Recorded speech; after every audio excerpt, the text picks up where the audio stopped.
Your listing got over 1,000 views over the weekend on our website. Imagine being able to say that to your client for whom you just hosted the open house and had the first weekend of promotions on Instagram, social media, online, fresh on MLS and all that. Seeing how many people visited your website is easy, and it's just as easy to see how many people visited a specific page on your website. In this case, for example, a listing. Now, this is a very important metric for any realtor to understand and utilize, because not only does it give you insight on how many people came from what geographic regions to see the page, but also this is a great number to show to your current clients as well as to new clients that are contemplating listing their home.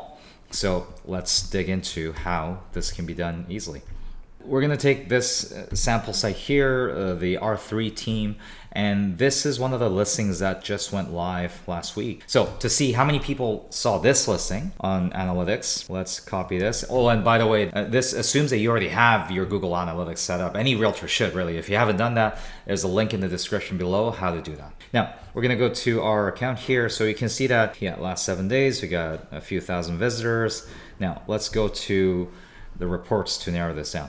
We're going to see how many people visited this page. So let's go to engagement and let's go to page and screens. That's probably the easiest screen to do this on. And here, we're going to paste in the path right after the .com. Okay, so show listing and the number. You can copy the rest in, but you don't really need it. The ID number here or the MLS number is the most important part to get the proper path, and you can paste it in here. Hit enter, and boom, there you go. We just narrowed it down to the Maryhill listing here. You can see that it was viewed over 1,000 times, 910 active users.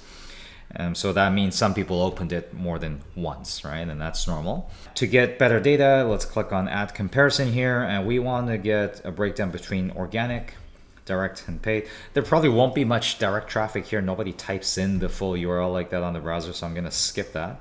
And then here, this is an important metric. Let's break it down to web and mobile, see how all these segments did. So when you click on apply, you can see that there were 145 organic visitors, almost 900 paid traffic. So these realtors are diligent. They run paid ads on social media to drive more traffic to their listings.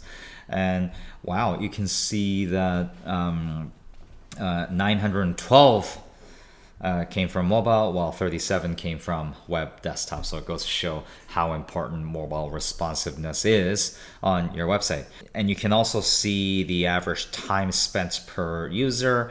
Average was 43 seconds on the site for most users. Desktop users stayed for a lot longer, well over a minute. But anyway, the point is you can easily break down the traffic data of a specific listing view to whatever criteria you want, like this, right? And this will be a great thing to show to your potential clients.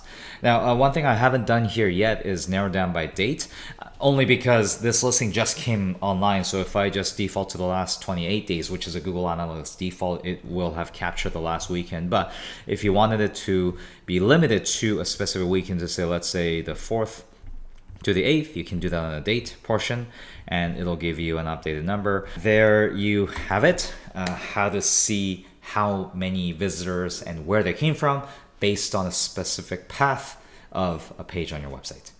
Have a great day.